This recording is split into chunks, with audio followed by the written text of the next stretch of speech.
Good morning बच्चों। पिछली video में आप question number 1, question number 2 solve किए थे।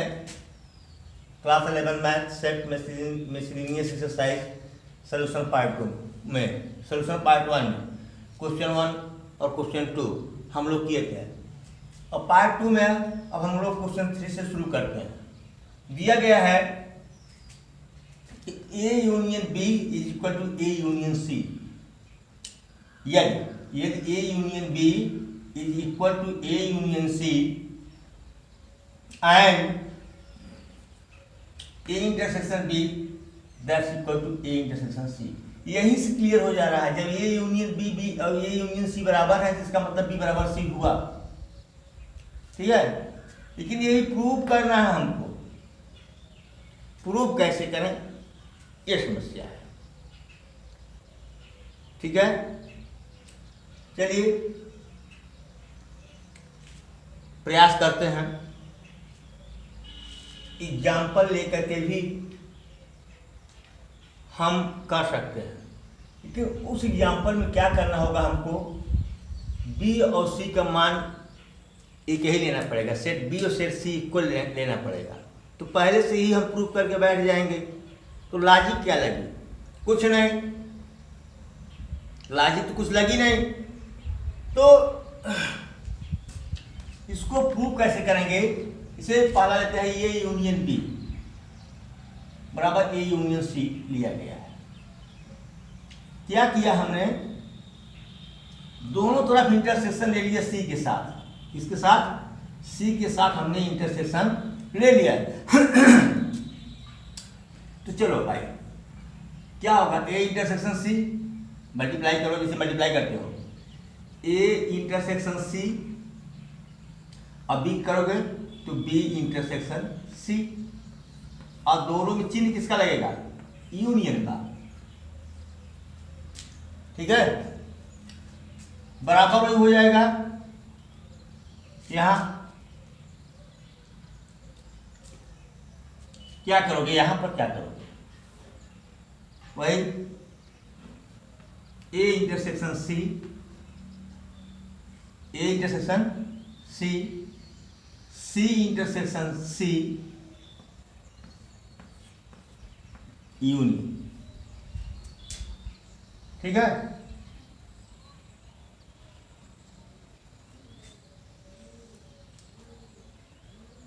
तो अब देखो, ये फार्मूला है, इसकी वैल्यू C होती है। इसकी वैल्यू क्या होती है? C। एग्जाम्पल करके देख लो। A बराबर 1 2, C बराबर 1 2 3 1 2 3 4। जरा देख लो, A यूनियन C बराबर क्या हो जाएगा? 1 2 3 4। ठीक है, अब A union C intersection C बराबर क्या हो जाएगा? इसमें और इसमें कॉमन क्या है? 3 4। That's equal to what? C। आ गया ना? तो क्यों ना हम इस पचड़े में क्यों पड़े हैं, डायरेक्ट इसकी वैल्यू C रख दें। डायरेक्ट इसकी वैल्यू C इंटरसेक्शन C क्या होगा? C में कॉमन C होगा, बराबर A intersection C intersection C। ठीक है, ठीक है। अब A इंटरसेक्शन C में जो कॉमन होगा वही तो C में भी कॉमन होगा। ये बराबर क्या हो गया? C। मतलब कि A intersection C union B intersection C बराबर C। ये हम लोगों को मिल गया। अब B का मान क्या रहा है? क्या? B का मान। एक काम करते हैं, ठीक वही काम करते हैं। क्या?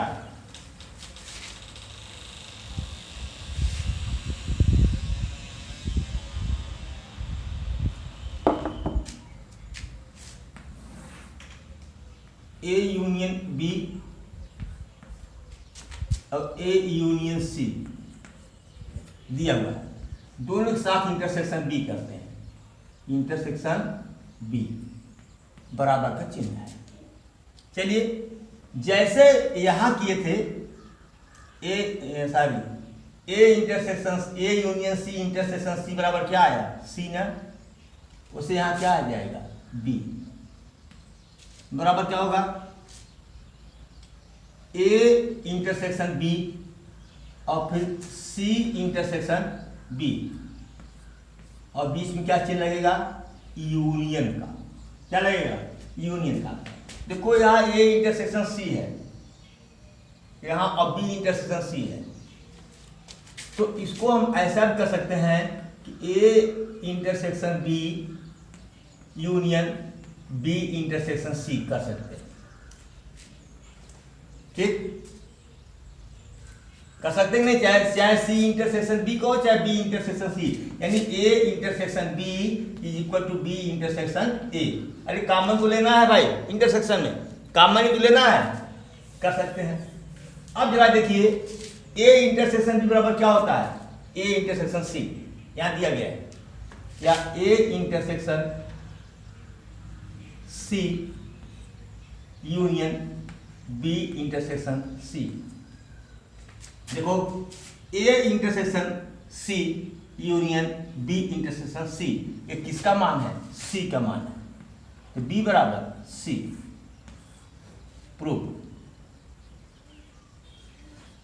प्रूव करना था बेटा।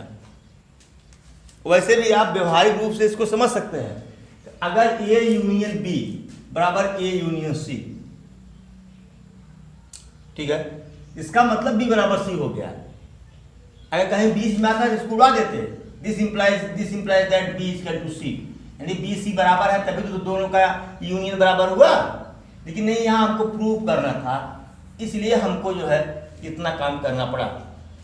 थोड़ा लॉजिकल है बेटा, आप भी प्रैक्टिस करोगे आ जाएगा। ठीक है, नोट कर लीजिए इसको।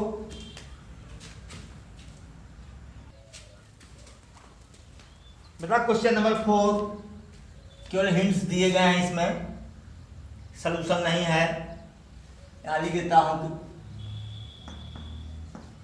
Hints and solution.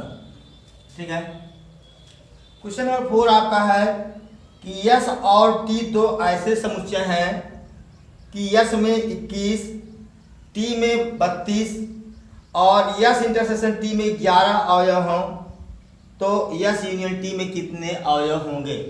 N S दिया है, एन टी दिया है, यस एन इंटरसेक्शन टी दिया है, S n S union T पूछ रहा है। ये फार्मूला है आपका साहब, n S union T equal to n S plus n T minus n intersection T. इसी में सबका मान रख दीजिए, सबका मान रख दीजिए, N S N T N intersection T N S union T मिल जाएगा, आपको बताया जा चुका है। पांचवा सवाल है कि एक्स वाई दो ऐसे समुच्चय हैं कि एन एक्स बराबर 40, एन एक्स यूनियन वाई बराबर 60 और एन एक्स इंटरसेक्शन वाई बराबर 10, एन वाई बराबर क्या होगा। यही फार्मूला रखिए सेम, और इसी में सबका मान रख दीजिए, तो एन वाई का मान क्या होगा निकल जाएगा। ठीक, कर चुके हैं आप लोग बहुत सवाल। छठा क्वेश्चन है आपका 70 व्यक्तियों के समूह में 37 काफी और 52 चाय पसंद करते हैं। यानी जो 70 व्यक्तियों का जो समूह है, इसमें काफी और चाय वाले कितने हैं 70, जिसमें काफी पसंद कितने करते हैं 37, चाय कितने पसंद करते हैं 52, करा कितने दोनों पसंद करेंगे। वही same formula n C union T का सेम फार्मूला आप लगाएंगे। ठीक, और वेन डायग्राम से भी देखिए, ये C A T A common part है। मान लीजिए दोनों पसंद करने वाले इंटरसेक्शन एक्स है, ये क्या हो जाएगा एन सी 37 है ना, तो 37 माइनस एक्स, और टी कितना है 52, तो 52 माइनस एक्स, और इन दोनों को तीनों को जोड़ देंगे क्या आएगा 70। यहाँ से एक्स की वैल्यू आप कैलकुलेट कर सकते हैं। ठीक, छठवां सवाल हो गया। सातवां ऐसे दिया है क्रिकेट और टेनिस, एक सवाल ठीक आप लोगों को सेम मिला है, आप कर सकते हैं कि 65 व्यक्तियों के समूह में 40 व्यक्ति क्रिकेट, 10 व्यक्ति क्रिकेट और टेनिस दोनों, 40 ANCUNT, यानी क्रिकेट खेलने वाले और पसंद करने वाले और टेनिस पसंद करने वाले व्यक्तियों का समूह कितना है? 65। ठीक है। केवल क्रिकेट को पसंद करने वाले कितने हैं? क्रिकेट को पसंद करने वाले, केवल नहीं,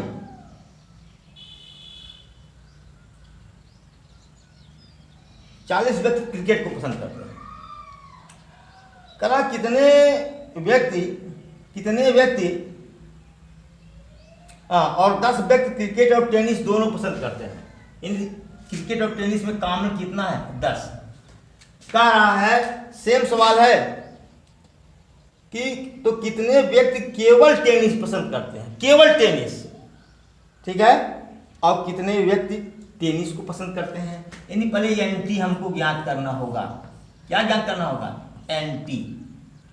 इस सूत्र से NCUNT से एंटी ज्ञात हो जाएगा। अब देखिए ये C-T निकालना है आपको। C-T ये क्या है? ये पोर्शन क्या है? ये पोर्शन वही है बेटा, क्या? ये केवल टेनिस पसंद करते हैं, क्रिकेट नहीं। ये पूरा इसमें माइनस हो जाएगा। ठीक है। तो इसको वाइन डायग्राम से कर सकते हैं, बताया जा चुका है आपको। ठीक है। ये C-T निकालना है, या C-T। तो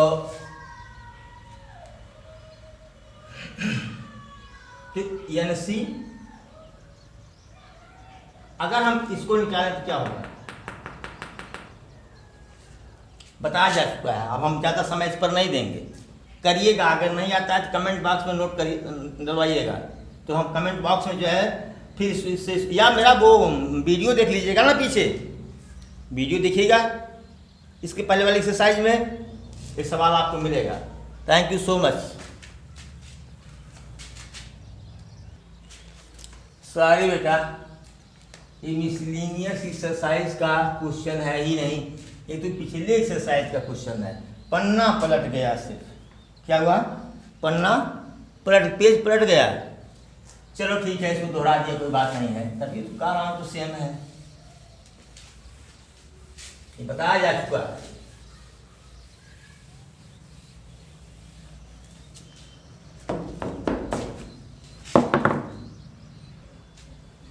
क्वेश्चन नंबर 5 है बेटा, if A is subset of B, prove that C difference B is subset of C difference A। ठीक है। एक काम करते हैं,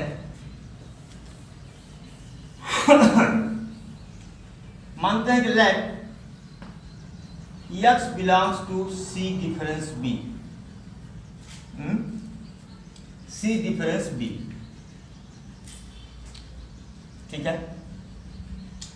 इसका क्या मतलब हुआ कि X C का एलिमेंट है, X C का एलिमेंट है। C डिफरेंस B मतलब C के वे एलिमेंट जो B में ना हो। बोलो बेटा, C के वे एलिमेंट जो B में ना हो। इसका मतलब अगर यह X C माइनस B से बिलोंग कर रहा है, यह X C से तो बिलोंग करेगा, लेकिन X B से बिलोंग नहीं करेगा। बोलो बेटा। अच्छा ठीक है, अगर X B से नहीं बिलोंग कर रहा है, A से कैसे करेगा? क्योंकि A तो B से छोटा सेट है ना, सबसेट है ना, ये तो सबसेट है ना। अगर जो एलिमेंट B में नहीं है तो वो एलिमेंट A में कैसे होगा? This implies that X belongs to C but X does not belong to A। Okay बोलो, X C का एलिमेंट है लेकिन A का नहीं है, B का नहीं है। यहां से क्लियर हो रहा है बेटा ना, X belongs to C difference है। C डिफरेंस है का मतलब कि वो C के वे मान जो B में न हो। इसका मतलब जो X होगा वो C का एलिमेंट होगा, लेकिन B का एलिमेंट नहीं होगा। ठीक है। अगर B का एलिमेंट नहीं है तो ये A का भी एलिमेंट नहीं होगा। ठीक, बोलो भाई। इसका मतलब क्या हुआ x belongs to C difference A। बोलो, जैसे यहां से चले थे x belongs to C difference B, तो इसका मतलब था कि x belongs to C but x does not belongs to B। अब फिर जब उसका उल्टा है कि यदि x C से बिलोंग नहीं कर रहा है, x A से बिलोंग कर रहा है, इसका मतलब x किसका सब्सेट हुआ, x किसका एलिमेंट हुआ, C डिफरेंस A का। ठीक, अब इसको देखिए और इसको देखिए, ठीक है। इसका मतलब x C माइनस बी का भी एलिमेंट है, x C माइनस ए का भी एलिमेंट है। तो इसका मतलब यह हुआ कि C माइनस बी ये इक्वल टू हो सकता है C माइनस ए के। अब प्रत्येक सेट खुद का सबसेट होता है, इसलिए यहां पर हम लिख सकते हैं A subset of C minus A. Proof, ठीक है, नोट करिए इसको, बहुत थोड़ा और पढ़ाएंगे। बेटा दिया गया है power set of A is equal to power set of B, then prove that A is equal to B। Power set समझते हैं, set of all subset, set of all subset of a set, किसी set के सभी उप समुच्चयों का समुच्चय। ऐसे मान लो कि A बराबर क्या है 1 2 ना, इसके सबसेट्स क्या होंगे 5 1 2 1 2। याद करो 2 पावर n 2 पावर 2 4 सबसेट्स हुए। अब PA बराबर क्या हो जाएगा बताओ, ये 5, इसमें सब सबसेट आएंगे, एलिमेंट नहीं, सबसेट आएंगे 1 2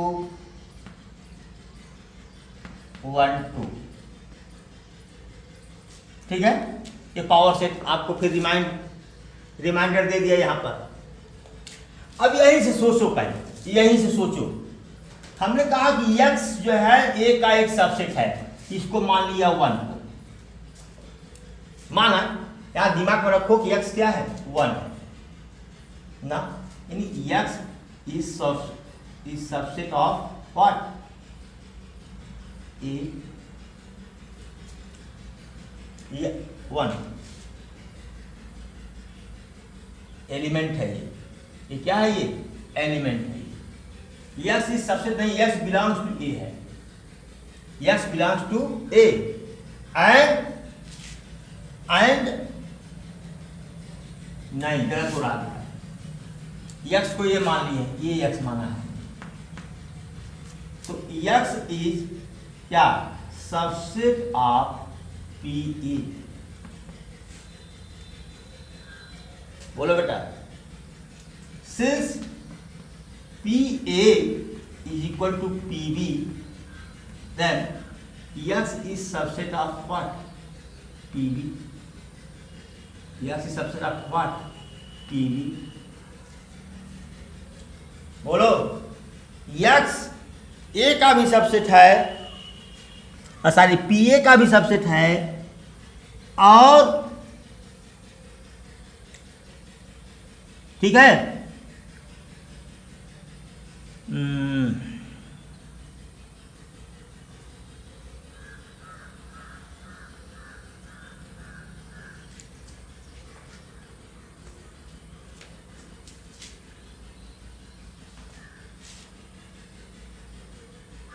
काम करते हैं, लॉजिकल तो है ही, 1 को मान लिया, क्या 1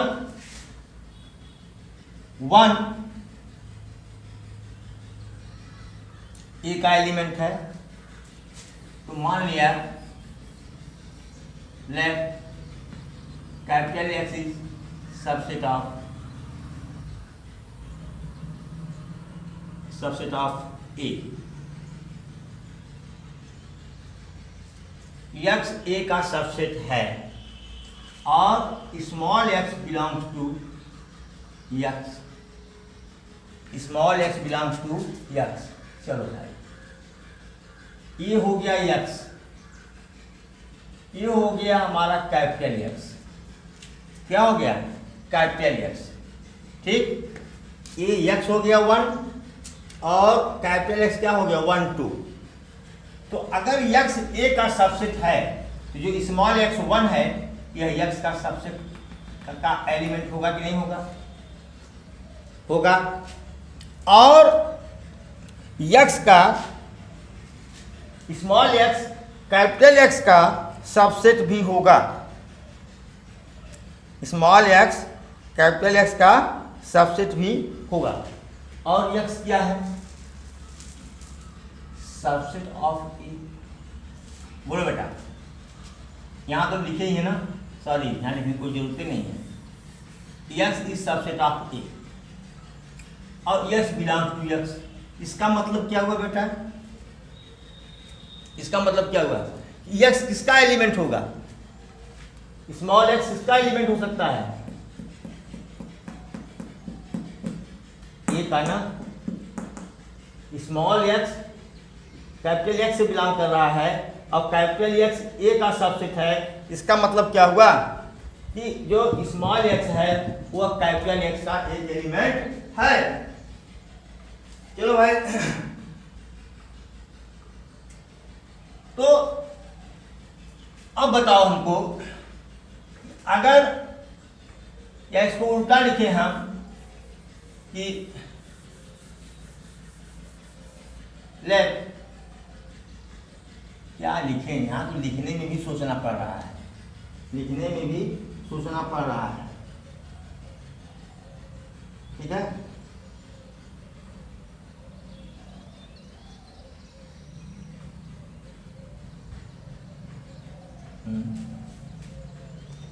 ये तो सबसेट एक समुच्चय है। सबसेट क्या है? एक समुच्चय है। समुच्चय है, क्या करें?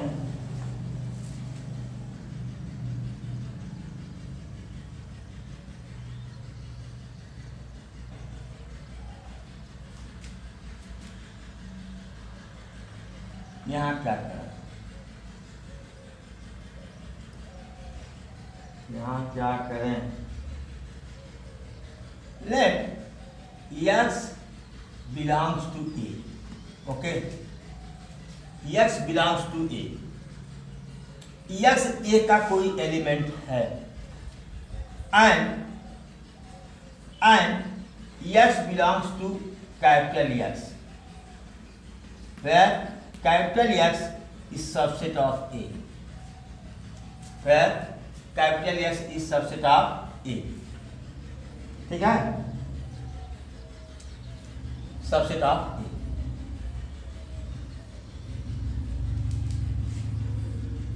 X belongs to X, तो X क्या है? A का सबसेट। ठीक है, अब यहां दिया है कि पी ए बराबर पी बी, ये दिया हुआ है। जब पी ए बराबर पी बी दिया हुआ है, इसका मतलब ये हुआ x belongs to B. X B का भी एलिमेंट है। एक्स का एलिमेंट है बी का, and this implies that x is subset of x belongs to capital x. ठीक है, तो आप क्या कर सकते हैं? एक्स जो है बी का एलिमेंट है और एक्स जो है एक्स कैपिटल एक्स का भी एलिमेंट है। इसका मतलब x is subset of B, x B का सबसेट है। चलो, अब कैपिटल एक्स जो है ए का सबसेट है, कैपिटल एक्स जो है ये बी का सबसेट है। ठीक है,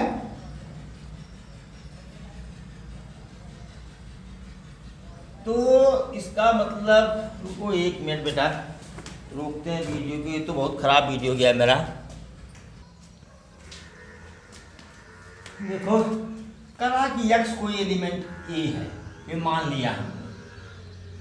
और कैपिटल एक्स एक ऐसा सबसेट है ए का, एक ऐसा सबसेट है ए का, मतलब capital x is a subset of A in such a way that x belongs to x, x belongs to capital x. कहना है एक्स एक ऐसा सबसेट है जिसमें x small x capital x का एक एलिमेंट है। देखो हमने कहा था इसको हमने एक्स माना था 1 और इसको कैपिटल एक्स माना, यहाँ X belongs to A, X belongs to A. अब ये एक्स बिलोंग कर रहा है कैपिटल एक्स से नहीं, बोलो ये 1 2 मतलब ये स्मॉल एक्स कैपिटल एक्स से बिलोंग कर रहा है। इसका क्या मतलब हुआ? This implies that what capital x is subset of B, sorry A, ठीक है। अब ध्यान से देखिए, क्योंकि P A is equal to P B, बोलो भाई, ठीक। अगर एक्स ए का सबसेट है तो एक्स जो है पी ए का भी सबसेट होगा, कैपिटल ए, सॉरी। और जो पी ए बराबर पी बी है तो एक्स सबसेट होगा किसका? एक्स सबसेट होगा किसका? पी बी का, बोलो। एक्स पी बी का भी सबसेट होगा। इसका मतलब यह हुआ कि x belong small x belongs to B. अब देखो यहां सिद्ध हो गया एक्स बी का एक अवयव है, यहां एक्स ए का एक अवयव है यहां पर। इसका मतलब यह हुआ कि ए इज सबसेट ऑफ बी। अब उसी तरह से यह करेंगे सेकंड पार्ट, भाई late y belongs to B and capital Y is a subset of B in such a way that, इस तरह से, such a way that मतलब इस तरह से that y belongs to capital Y, ठीक है। सेम वही सेम। तो अब x क्या हुआ? ए वाई क्या हुआ? किसका सबसेट हुआ? b का। जहां ए वहां भी हो जाएगा, क्योंकि पी ए बराबर पी बी, पी ए बराबर पी बी, इसलिए y किसका सबसेट होगा? ए का भी सबसेट होगा। और y का एलिमेंट कौन है? Small y। This implies that small y belongs to, sorry हाँ A, small y belongs to A. अब y जो है ए का भी एलिमेंट है, y जो है